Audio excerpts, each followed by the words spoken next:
அடுத்த 10 வருஷமும் இதே ஆட்சிதான் அடித்து கூறிய பிரபல ஜோதிடர் அதிர்ச்சியில் அரசியல் களம்.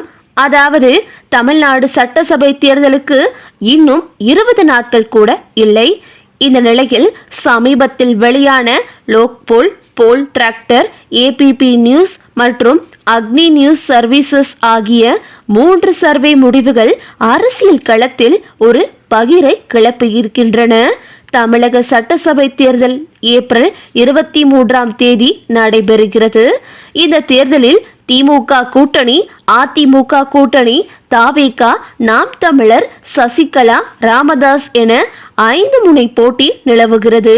வரும் சட்டசபை தேர்தலில் திமுக கூட்டணி 172 முதல் 179 இடங்களில் வென்று ஆட்சியை தக்க வைத்துக் கொள்ளும் என ஏபிபி சர்வே கணித்துள்ளது. அதிமுக கூட்டணிக்கு அதிர்ச்சி தரும் வகையிலான இடங்களே கிடைக்கும் என்ற கணிப்புகளும் வெளியாகி உள்ளன. இதில் ஹைலைட் என்னவென்றால், விஜயின் தமிழக வெற்றி கழகம் வாங்கும் வாக்குகள் சதவீதம் ஒரு புறம் ஆச்சரியப்படுத்தினாலும் மறுபுறம் அந்த கட்சிக்கு ஒரு கசப்பான உண்மையை உறக்க சொல்லி இருக்கிறது இந்த கருத்து கணிப்பு. அதாவது தமிழக மக்களின் சாய்ஸை இந்த சர்வே ஆராய்ந்ததில் தற்போதைய முதலமைச்சர் மு.க. ஸ்டாலின் மீதான நம்பிக்கை இன்னும் குறையவில்லை என்பது வெட்ட வெளிச்சமாகி இருக்கிறது. 42% மக்களின் ஏகோபித்த ஆதரவுடன் முதல்வர் ரேஸில் அவரே முதலிடத்தில் அமர்ந்திருக்கிறார்.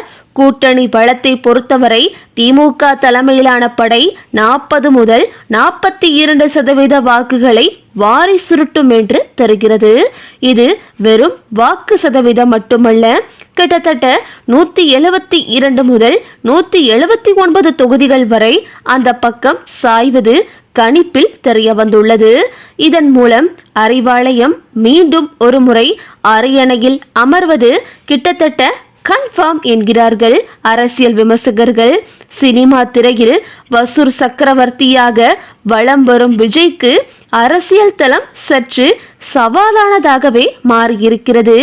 தமிழக வெற்றி கழகம் 18 முதல் 20% வாக்குகளை பெற்று கவனத்தை ஈர்த்தாலும் அவை வெற்றியாக மாறுமா என்பது சந்தேகமே. வெறும் 4 முதல் 6 தொகுதிகளில் மட்டுமே தவேக முந்த வாய்ப்புள்ளதாக கணிப்புகள் தெரிகின்றன. அதுவே சந்தேகம்தான் என்று கூறுகின்றனர். முதலமைச்சர் வேட்பாளர் ரேஸில் விஜய் 24% ஆதரவை பெற்றிருந்தாலும் கூட பலமான வாக்கு வங்கியாக அது மாறாதது கட்சி தொண்டர்களிடையே பெரும் கலக்கத்தை ஏற்படுத்தி இருக்கிறது. ஆரம்பத்தில் கிளப்பிய ஹைப் இப்பொழுது வாக்குகளாக மாறாமல் போனது ஏன் என்ற விவாதம் தற்போது ஆரம்பமாகிவிட்டது என்றுதான் சொல்ல வேண்டும்.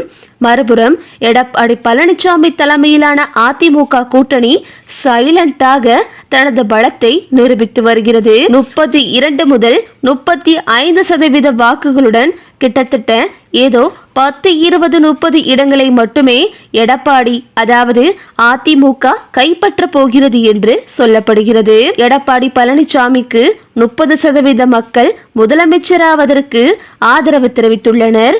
மற்றொரு முக்கிய சக்தியான சீமான் நாம் தமிழர் கட்சிக்கு இந்த முறையும் ஏமாற்றமே மிஞ்சும் போலிருக்கிறது.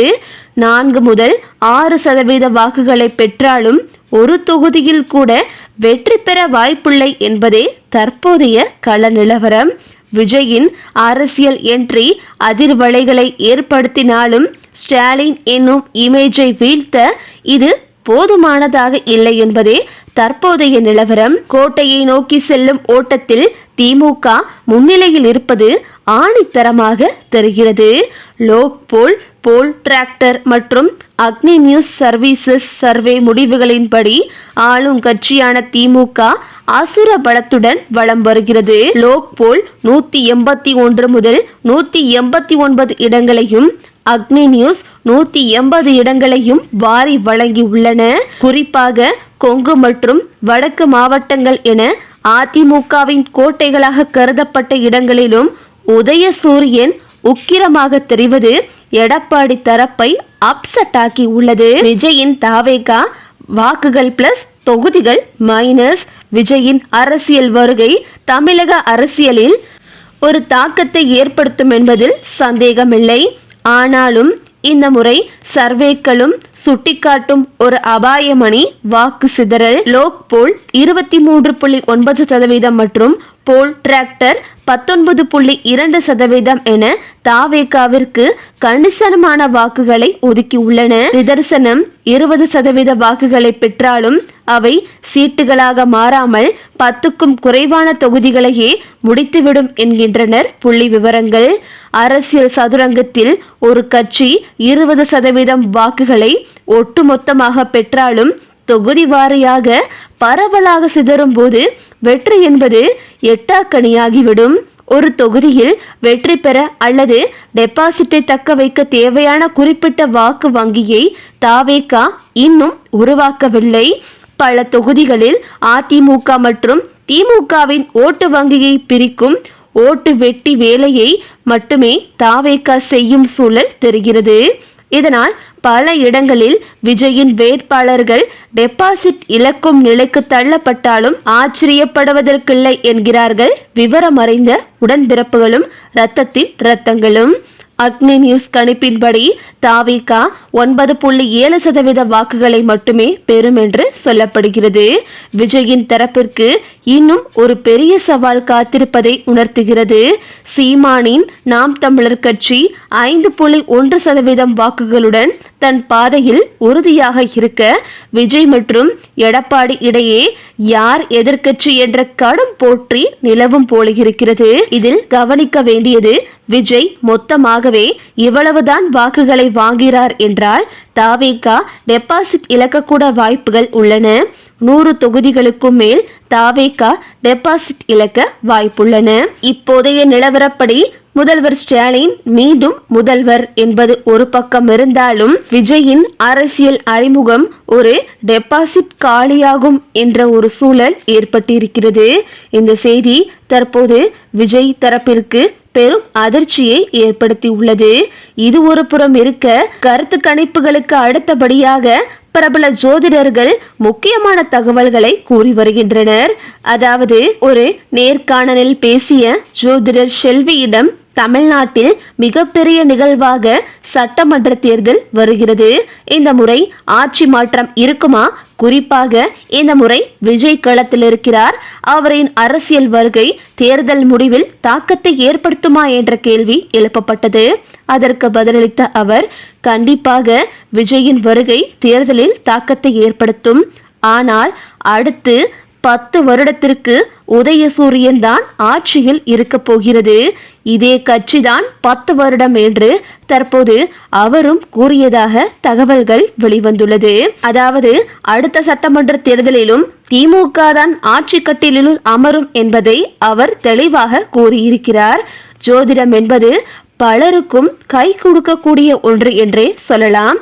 கிட்டத்தட்ட ஏற்கனவே நடக்கக்கூடிய அடுத்து வருவதை தீர்மானிக்கக்கூடிய ஜோதிடர்கள் இப்படி அரசியல் நிகழ்வுகள் பற்றி கூறுவது நடந்திருக்கிறது. தற்போது செல்வி கூறிய இந்த கருத்து கணிப்பு அதிமுக மற்றும் தாவேகாவினரிடையே பெரும் அதிர்ச்சியை ஏற்படுத்தியுள்ளது. அதே சமயம் விஜய் வாகனம் வெளியே வந்தாலே துர்மரணங்கள் தொடரும், அதை தடுக்கவே முடியாது. அந்த அளவுக்கு விஜயின் ஜாதகம் பவர்ஃபுல்லாக உள்ளது. என்ன பண்ண வேண்டும் என்பது அவருக்கும் சரி, அவருடன் இருப்பவர்களுக்கும் தெரியாது. தேர்தல் பரப்புரை செல்ல வேண்டும். எல்லா ஊர்களுக்கும் சென்று திறந்த வெளியில் ஒரு மீட்டிங் பேசுவதுதான் விஜய்க்கு பாதுகாப்பு. ரோடு ஷோ போகும்போது சின்ன பசங்க கூட விடமாட்டாங்க. என்னதான் விஜயுடன் மிகப்பெரிய குழு இருந்தாலும் உச்சநீதிமன்றம் வரை சென்று உத்தரவு வாங்கிவிட்டு வர வேண்டும். இல்லாவிட்டால் கூட்டத்திற்கு வருபவர்களுக்கு துர்மரணங்கள் ஏற்படும். ஏப்ரல் 23ஆம் தேதி வரை கலவரமாகத்தான் இருக்கும். 20ஆம் தேதி விஜயின் வாகனம் வெளியே செல்லும் வரை மிகப்பெரிய பாதிப்பு இருக்கும். இந்த முறை நடைபெறும் சட்டமன்ற தேர்தல் விஜய்க்கு அந்தளவு கை கொடுக்காது என்று பிரபல ஜோதிடர் கூறியது தற்போது அரசியல் களத்தில் மட்டுமின்றி பொதுமக்களிடையே பெரும் அதிர்ச்சியை ஏற்படுத்தி உள்ளது. ஓகே விவோஸ், இதை பத்தி நீங்க என்ன நினைக்கிறீங்க அப்படின்னு சொல்லிட்டு உங்களுடைய கருத்துக்களை கமெண்ட்ல தெரிவிங்க. இந்த வீடியோ உங்களுக்கு பிடிச்சிருந்தா லைக் பண்ணுங்க, ஷேர் பண்ணுங்க, மறக்காம நம்ம சேனலை சப்ஸ்கிரைப் பண்ணிக்கங்க. தேங்க்ஸ் ஃபார் வாட்சிங்.